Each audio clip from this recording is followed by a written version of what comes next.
Namastê. Bem-vindo, bem-vinda. Eu sou Otávio Leal. Meu nome espiritual é Dian Prem. E hoje eu inicio uma série de lições a ti que abordam uma alfabetização interior.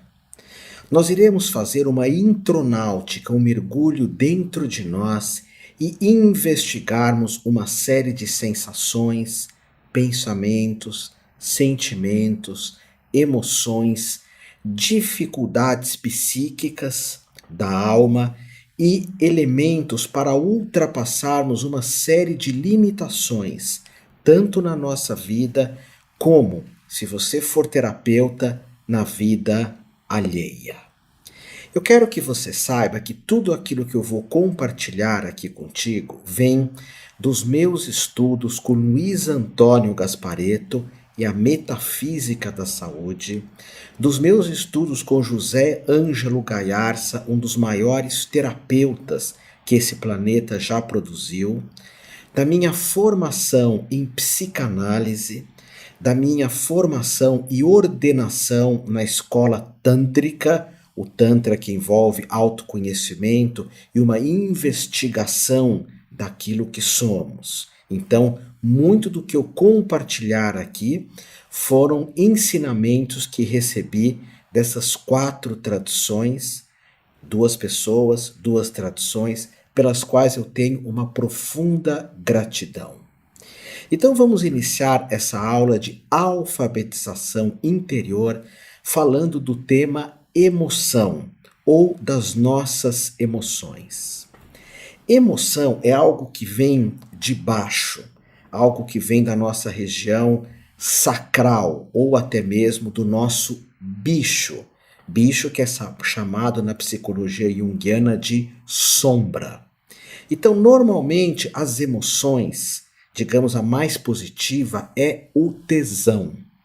Roberto Freire, o psicanalista, o escritor, dizia: sem tesão não há solução.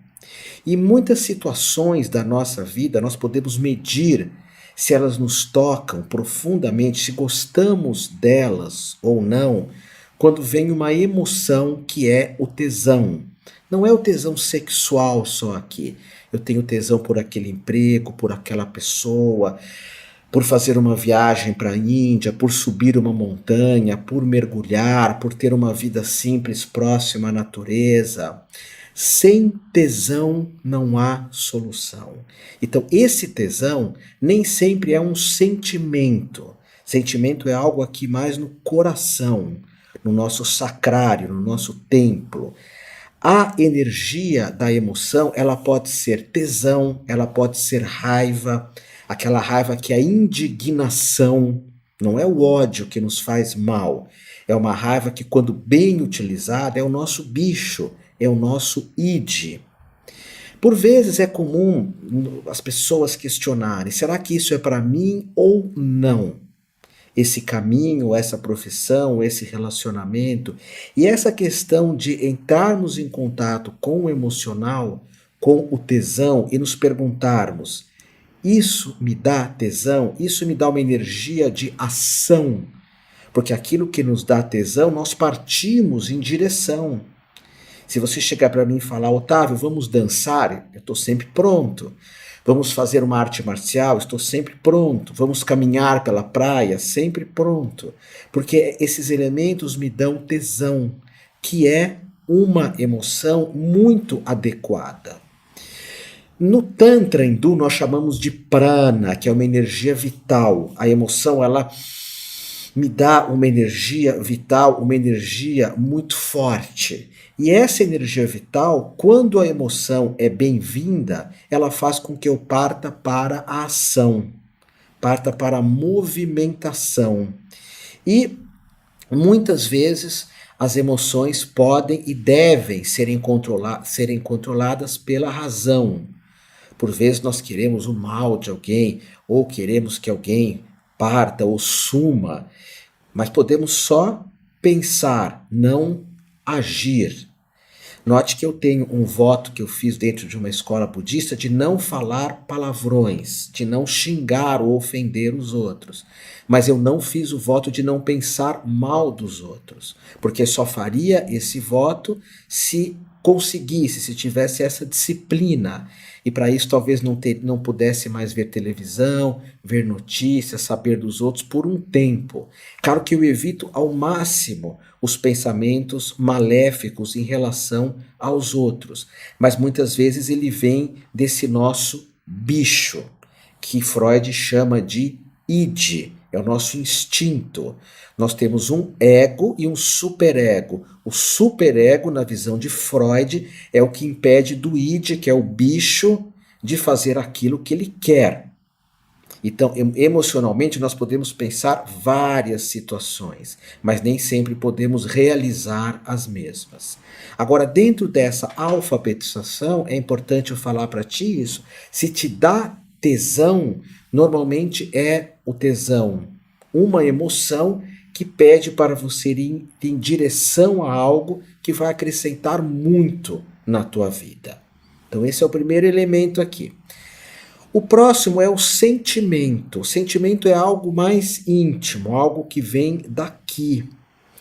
Na visão de mestre Jung, da psicanálise junguiana, por vezes, acredita-se que até a meia-idade nós nos apaixonemos muito. Eu vou falar da paixão já já, mas a paixão tem muita relação com emoção ou com emoções.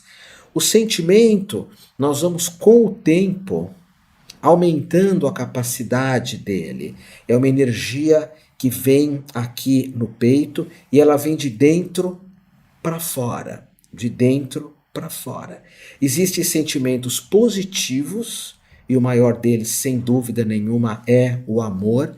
Por isso que esse é o convite, ama o próximo como a ti mesmo. Várias dificuldades terapêuticas que nós encontramos nas pessoas, nos seres, é por falta de amor.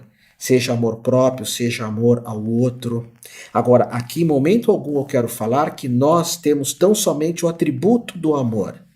Ou seja, eu, Otávio Leal, sou só amor. Não, eu sou amor, sou indignação, às vezes sou atração, outras vezes sou aversão, outras vezes sou indiferença, outros sou fé, outros sou desconfiança.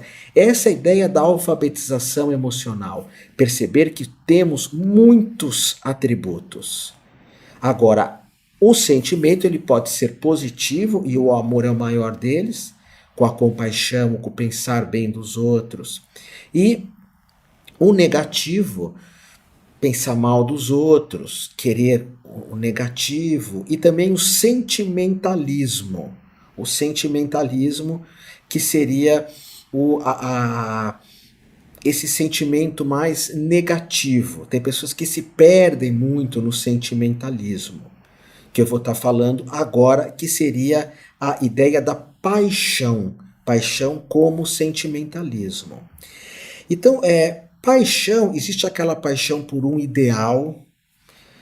A paixão pelos animais faz com que eu cuide dos mesmos. E você percebe que essa paixão dura muito.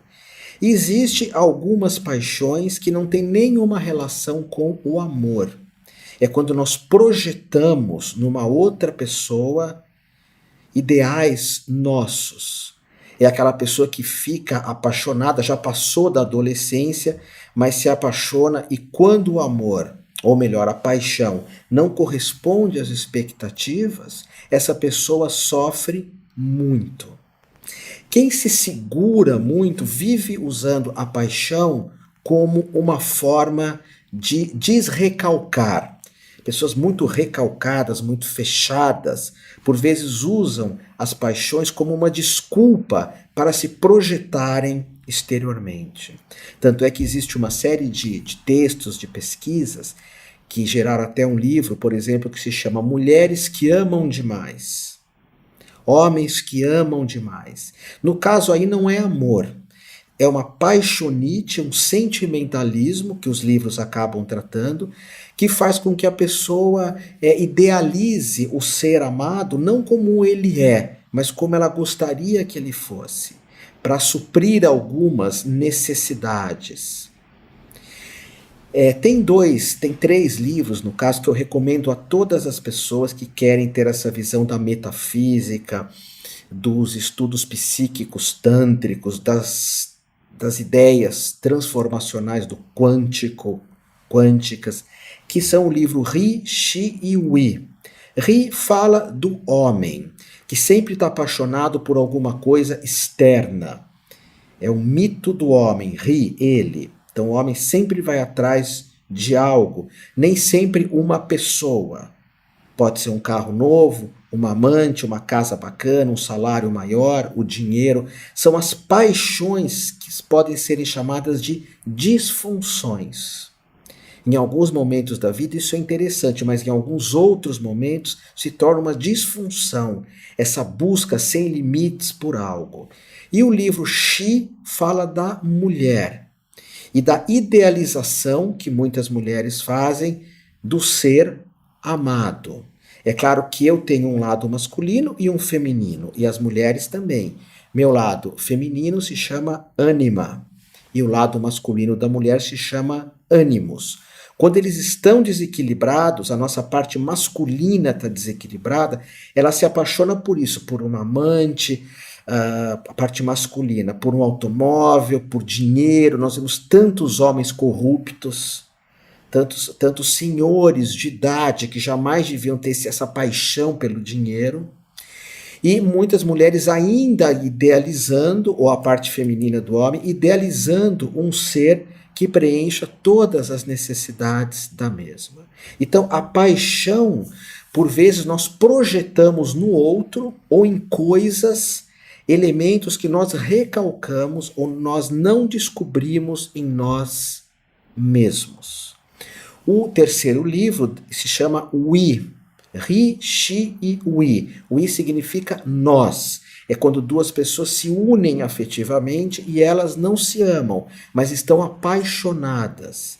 E aí, nesse livro importantíssimo, se você quiser conhecer a alma, o psiquismo humano, importantíssimo você ler o Wi, você vai ver as dificuldades que surgem quando temos muita paixão, mas não temos sentimento. A paixão é mais do bicho também, é uma emoção que vem. O sentimento é algo mais íntimo, ok? Algo mais tranquilo. Agora vamos ver outros elementos aqui, vamos falar da vergonha. Vergonha. A vergonha faz com que eu me prenda. Aí a função de nós mesmos, como pessoas ou como terapeutas, é soltar as pessoas que se prendem. Eu mesmo tinha muita vergonha de falar para a câmera, de falar em palco, ir numa lousa na escola, lousa, né, um quadro negro, isso me deixava desesperado, desesperado, sem esperança, já crendo que iria dar alguma bobagem ali, e normalmente dava. Além do que, eu fui educado a ter vergonha do meu próprio corpo. Muitas pacientes, muitos clientes de psicanalistas, de psicólogos, de terapeutas acabam relatando essa questão. Vergonha do próprio corpo, vergonha da forma de falar, vergonha da forma de se mostrar. Mas a vergonha tem relação com eu não querer que os outros me vejam ou que os outros sintam como eu sou. Isso é um trabalho para a maior parte da vida, nós descobrirmos como podemos aceitar a nós mesmos e nos colocarmos para o mundo do jeito que somos. Para isso já existe uma parte nossa que chama persona, que vem de personagem, que até tenta adequar aquilo que eu sou com o que eu vou mostrar para o mundo. Mas é muito importante que eu não tenha vergonha daquilo que eu sou. Porque o que acontece? Eu me controlo, me seguro para não me mostrar. E para isso eu gasto uma energia inacreditável, uma energia de o tempo todo estar me segurando, o tempo todo estar me mantendo distante dos outros, eu mostro uma parte minha. Eu finjo ser uma coisa que eu não sou e tenho vergonha daquilo que sou. Então, é muito importante nós colocarmos a energia em nós mesmos. Eu vou me soltar.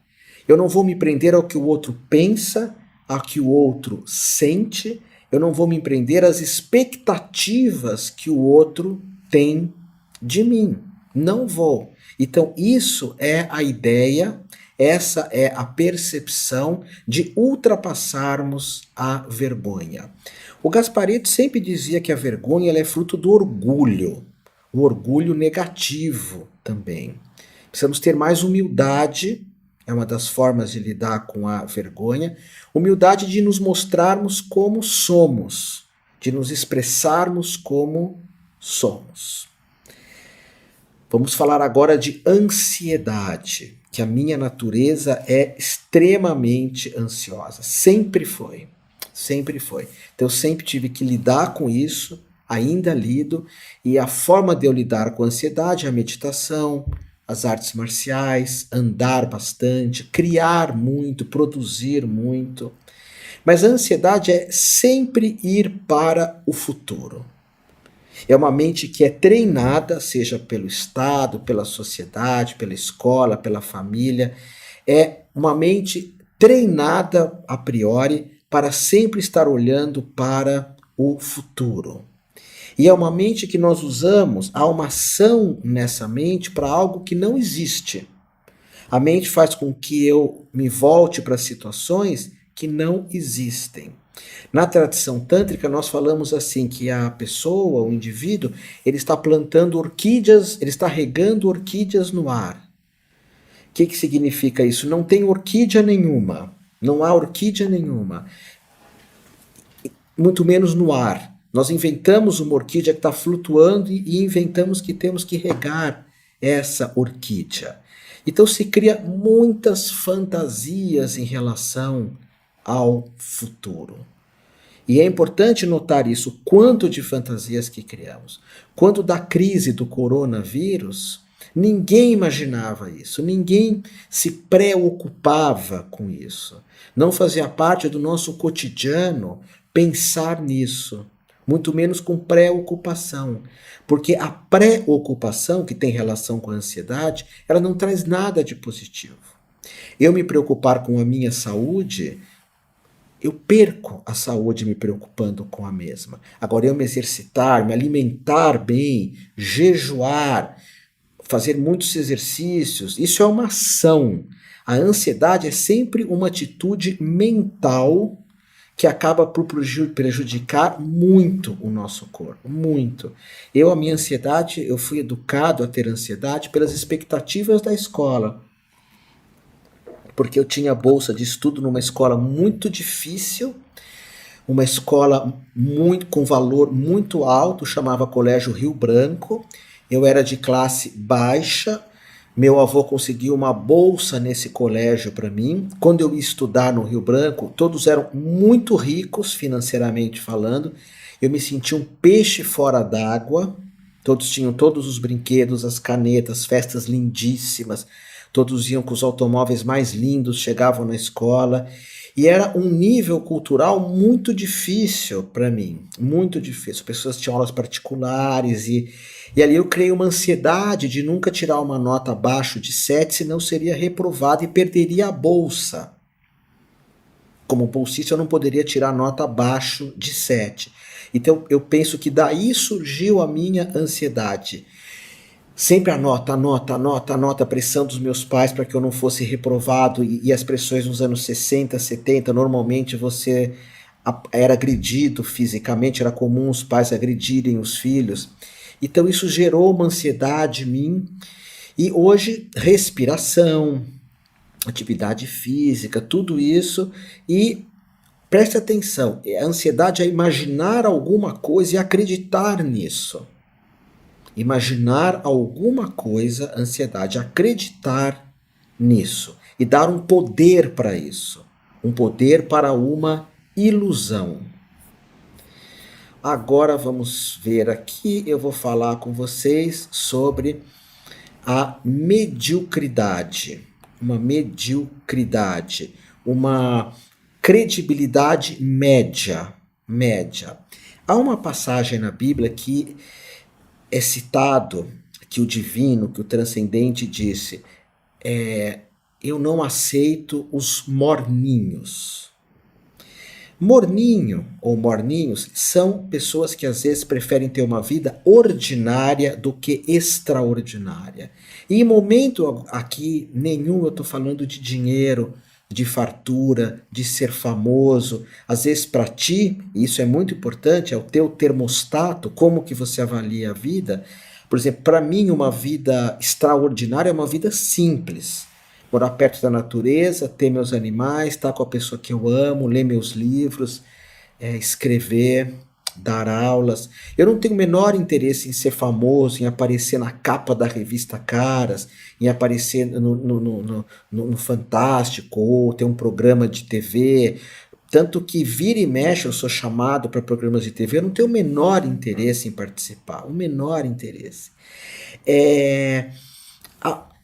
A pessoa que tem uma vida ordinária, que é ao contrário de extraordinária, ou que tem essa vida medíocre, ela não tem um senso crítico do potencial dela. Senso crítico do potencial. Senso crítico da vida que ela pode, ou do que ela pode atingir. É a pessoa que normalmente não desenvolveu uma inteligência adequada, que pode ser emocional, pode ser artística, pode ser corporal, pode ser mental, para a realização do próprio ser. O Gasparetto contava muito uma história de uma pessoa que você perguntava para ela, o que você quer na tua vida? Eu quero comprar numa loja, antigamente era Casas Marisas, que eram roupas mais populares. Eu quero um curso de datilografia para minha filha, eu quero que meu filho faça um curso de cortar o cabelo, que nos anos 60, 70 isso eram profissões muito simples. E o Gasparetto que contava, e ela era induzida, essa mulher, pensa maior, pensa grande, o que você quer?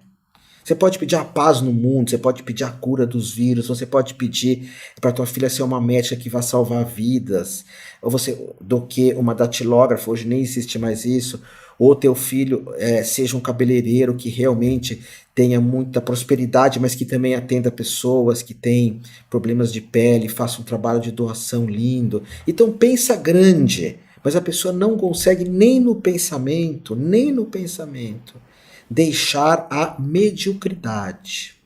Ele falava que todos nós temos uma Maria do Socorro dentro de nós. O nome desse personagem que o Gasparetto criou era Maria do Socorro. Ela sempre vivia... A primeira vez que ela fez amor, ela não se cuidou, já engravidou. A segunda vez que ela fez amor, não se cuidou de novo, engravidou de novo. A vida dela era uma série de escolhas, ela mal tinha dinheiro para ela, agora tinha vários filhos, os filhos tinham problemas. E, claro, isso era uma realidade exterior que acontece e é muito triste. Mas muitas vezes a nossa própria mente é pequenininha. E eu digo isso porque a minha mente é muito pequenininha. Eu aprendi a desenvolver a minha mente com as aulas do Gasparetto, com as aulas do Gayarsa, quando eu fui para a Índia estudar Tantra, porque eu não acreditava que eu conseguisse ir para a Índia 1, 2, 3 vezes ser iniciado no Tantra, pesquisar o Tantra. Então é importante nós sairmos dessa mediocridade com inteligência. Tem uma frase que diz assim, sempre espere o melhor, mas esteja preparado para o pior. Muitas coisas que a minha grandiosidade quer, talvez não aconteça, talvez não se realize. Você sabe disso. Nem tudo que eu quero se realiza, mas pelo menos tenta, pelo menos coloca uma ação nisso, ok? Aí nós temos a baixa estima, que por vezes tem relação com a mediocridade também. A baixa estima é quando nós nos vemos como menos. Nos aceitamos como menos. Olha que terrível isso. Eu sou menos que aquela pessoa. Eu sou menos que aquele outro. É claro que tem situações na nossa vida, isso na programação neurolinguística chama Rayport, acho que é esse nome, que é você se basear em algumas pessoas. Eu tenho uns caderninhos onde eu anoto metas do ano, eu vou estar te ensinando isso aqui, metas do ano, não nessa aula, em outra. Fazer a roda da fortuna, fazer outros elementos da metafísica, da espiritualidade, enfim, trazendo elementos hinduístas, tântricos. Mas eu escrevo as pessoas que eu me baseio. Então eu coloco Bruce Lee, porque eu treino artes marciais, eu me baseio nele. E não me comparo com ele, porque se me comparar eu vou ter baixa estima. Ele era voltado para as artes marciais o dia inteiro. Teve os maiores mestres disso. Tinha uma genética extraordinária. Me baseio nele. Me baseio na desenvoltura do Gasparetto para falar por palco. Só que o Gasparetto, ele tinha uma mediunidade que chamava muito o interesse das pessoas. Ele desenhava, eu tenho vários quadros dele, de Dalí, de Picasso. Eu não tenho essa mediunidade, mas eu me baseio nele em chamar a atenção no palco, quando eu dou aulas. A inteligência da monja Cohen, a afetividade do rabino Harry Sobel, enfim, são pessoas que me inspiram muito. A comunicação do Lairi Ribeiro, que mesmo sem usar o corpo, ele se comunica de forma extraordinária só falando, e como ele cita fontes, eu acho isso importantíssimo. Então você se basear nas pessoas é ótimo. Tem relação com a mediocridade. Você se baseia, você se inspira em pessoas extraordinárias. Agora, a baixa estima é quando você se vê como menos. Normalmente está relacionada com a comparação. Tem pessoas que têm baixa estima que elas se veem como um monstro, como uma pessoa limitada, como uma pessoa de alma defeituosa. E quem tem baixa estima, quando entra em relacionamentos afetivos, isso é um desastre absoluto. Um desastre absoluto. Autoestima e relacionamento afetivo normalmente não convence. A não ser que você encontre alguém que te ame muito e te ajude a você melhorar essa baixa estima. Eu me lembro que na escola, uma vez uma menina chegou para mim e falou assim: eu acho você lindo. Eu olhei para mim e falei: sério? Não falei, eu pensei. Porque eu nunca imaginava isso de mim. Depois eu fui vendo que eu tenho as minhas qualidades e que eu não posso me comparar com ninguém. Posso me inspirar, sim, num monte de gente, mas não me comparar. Ok? Não me comparar. E então a baixa estima, normalmente a pessoa fica sem laços afetivos, sem envolvimentos afetivos. Depois vamos falar agora sobre o criticismo, que tem relação também com a baixa estima. Hoje as pessoas condenam e criticam as outras o tempo todo, porque nós temos um modelo tanto para nós quanto para os outros. Se eu não atinjo um modelo de perfeição, eu me critico.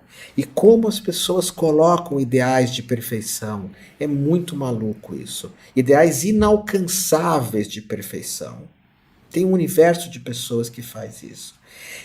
Também criticamos os outros porque queremos que elas sejam como eu desejo. Quantas vezes um cliente não vem e começa a criticar alguém para mim, e depois eu vou me dar conta, quando conheço a pessoa, que não era motivo de crítica. Por isso que é muito comum nas terapias que envolvem a psicanálise, os próprios psicólogos, existir essas terapias de casais, onde nós podemos olhar o ponto de vista do outro também. Essa questão se manifesta muito, por exemplo, com essa briga patrão e empregado. O patrão quer que o empregado seja de um jeito e vice-versa. Direita política e esquerda política. Então são uma série de modelos, mas as pessoas, quem critica muito é muito criticado por si mesmo também. Essas pessoas que vivem o tempo inteiro criticando as outras, elas também se criticam muito. Fica um diálogo de crítica muito grande, um diálogo de crítica que não tem fim dentro da cabeça dela. Ok? Então vamos observar essa questão da crítica, porque ela se junta com a baixa estima. Se eu começo a me criticar muito, eu tenho baixa estima. É aquilo que eu gosto de falar para ti. Você precisa se apoiar. Você precisa estar do seu lado. Porque se você não se apoia, se você não fica do seu lado, isso vai ser um problema muito grande para você. Se você se critica, se você se rebaixa, isso é falta de água. Se você se diminui, pronto, baixa estima, uma vida medíocre. Aqui, em momento algum dessa formação que eu estou te dando, eu estou falando para você se achar o número 1 ou a número 1. Tem uma história de um mestre que fala para as pessoas, olha para as formigas, o que você vê? Aí as pessoas falam, veja como eu sou grande, como eu sou maior, como eu sou criativo, como eu sou uma pessoa importante no universo. Aí o mestre fala, agora olha para as estrelas, o que você vê? Como eu sou insignificante, como eu sou pequeno. Ou seja, não, você não é uma estrela nem uma formiga, você é aquilo que você é. Aquilo que você é. Ok? Então vamos parar aqui nessa aula. Na próxima eu já continuo com a ideia do perfeccionismo. Ok? Faz todas as anotações, se investigue as pessoas próximas a ti também, porque a hora que você for usar esse conhecimento, ele já está ali na tua mente prontinho para ser utilizado.